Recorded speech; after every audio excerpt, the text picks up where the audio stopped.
Alright, y'all. Today we have a 60G game against my favorite knight in shining armor, Harpocrates. This is the book we're running. Pretty standard. Um, Standard SS mix with aura. Now you can swap out aura with like totem, uh, abduction, but actually, it's funny because a lot of people are harping on about, abduction's this, totem's that, especially abduction right now because, DX patch. But truthfully, I think aura's better than both of them overall. Um, the reason is when it can be used defensively, the other two, not so much. Abduction can a little bit, but totem can actually backfire against you. The other is that aura essentially is so versatile, so many different situations. Um, Especially with tree and ice shield being turned two, it's very nice in those situations. Now we're playing Harpo here. He doesn't take towers. You know, he's a greedy guy. It's okay. I used to not take towers too, but then my rating got too high, so the risk calculus made me take towers. But yeah, he made an interesting play here, double ice shielding like that. But that's not a good move when your opponent has a tower. It could be a good move if they don't, though. Now he did this. I think this is a bad move. Straight up, if if he missed position and put his Pegasus a little lower and I could stack it, it'd be a really bad move. But in any case, killing the swarm was optimal there anyways, so I wouldn't want to do that. So I just absorbed his SS, made sure that he ate that, and then got a swarm out. Just kind of want to stall for a turn. Now this was interesting since he doesn't have prod up. He wants to stay mounted on the Pegasus. He should have not positioned here though, because this opens up to being stacked right there. So he should have just stayed at the top of the map like that. Although there is a flip side, you could say that when you stay at the top of the border like this, you're more prone to get ice shielded.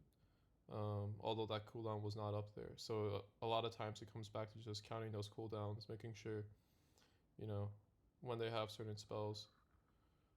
But here, you saw I was able to aura stack him since he was mounted like that, and then since he took the SS hit, and since these pegs were touching, um, he was able to get a cheeky drain off. But if that was over 30 damage, he would have been kind of screwed. In any case, he's still screwed because again he's towerless. The right play here, I think, is just to flash down, like hardcore. I think SSing is a really bad move. You're supposed to just flash down, make space, and try to stall from there. But by SSing, I can just tree it, so you can't really do much. I did make kind of a mistake. The better move would have been to put my DK maybe like here-ish, just so that I could still get a charge off. And he couldn't tree it the following turn. But again, since he is towerless, it's not a huge deal. So he gets his swarm out, tries to get protection. And I'm like, okay, well, on the previous turn, what he should have done is he should have flashed. He shouldn't have summoned the swarm. Because in any case, now his SS is up for one less turn and his swarm cooldown's gone, right? So I need to protect myself from, getting sky raid eventually and whatnot, and do a little bit of setup myself. Nice thing is here, since I have aura, again, it all comes back to turn efficiency, right? I think aura does buy you turn efficiency, even though it takes up a turn, just because of its zoning potential and the fact that they have to spend potentially multiple turns, kind of like getting away from that aura. And then it helps you out like in future turns by zoning them from certain areas. Like let's say he goes here and then the aura is active here, he's kind of still zoned out, right? So Great spell. I think it's better than Abduction and Totem. At least with this SS mix. It is weak if you take it versus maybe like a Flightless Sanctuary mix, type of stuff Falcos likes to play a lot. Um, he really does kind of soft counter a lot of these flight books and like kind of forces the draw on them. But in the same on the same hand, I think Aura's better than taking Totem or Abduction versus a mix like that too, just because it can act as zone potential in some cases. Whereas the other two, it's like, what do you even do? Because he has so much top control, anyways. Um, and Aura can be used defensively, of course, right? So I think it's a fantastic spell. Um, Not talked about enough. But I hope they don't nerf Aura next, now that I made this video. But they have a habit of nerfing staple spells like Swarm, Prot, Ice Shield, Tree, all this shit. Even though they are staple spells. So I think it's just a matter of time. If I use it too much, it might get nerfed. Because, bad players like to just complain like nonstop, even though they're hard stuck. So what can you do? But here, my aura cooldown is gone. That's why I stayed in the aura in the first place. I wasn't just, making a noob mistake. But yeah, so here he's gonna get his peg out, and I actually decide to flash here. Better to open up this land. I already have the setup with my peg and my swarm. So I also got a BFTP out of him. That's pretty nice. But this is a fuck up, and this is also what I was talking about, where Totem can act against your interest here, right? Because look, that Totem's going to open up this land once it's his turn, and I can kill it the following turn with my Swarm. So the Swarm just gives me that nice turn efficiency while it's alive, so that I don't have to really think too much about it. And I'm going to put my peg back here because I want this land to open up.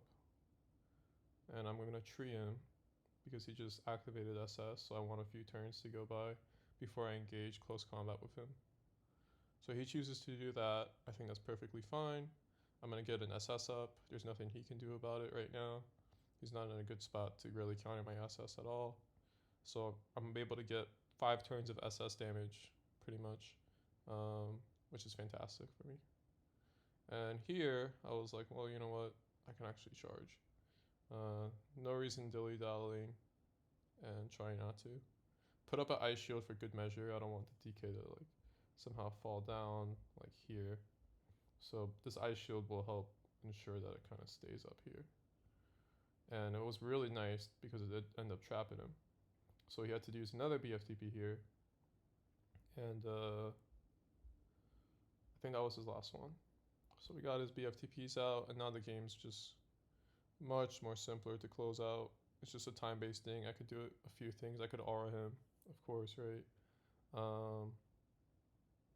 But there's better things to do. So like I have 4 BFTPs up still, so I'm like, you know what? I'm just gonna start using them, chip away at them. Here he's fighting for his last breath. I wish he would just resign, to be honest, but fight the good fight, Harpo. It's not like chess where like you can never come back. Sometimes if you are much better than the other player, especially, you can come back, but let's be real, he's not coming back from this. I was really lucky to get this chip damage here too. Got him to 36 health. He has no BFTPs. And he force heats me. So I'm like, okay, you have no more BFTPs, that's fine. I can just TP out. His tree's on CD. One thing he can do, potentially, is he can go like TP here-ish, right? But again, like I have aura. I can flash. I can do a lot of things. So, like, on this turn, if I'm still trying to stall. You know, I think resigning is the best move though. But you know, TPing here is not too bad. But yeah, it's me against Mr. Harpocrates. Good game.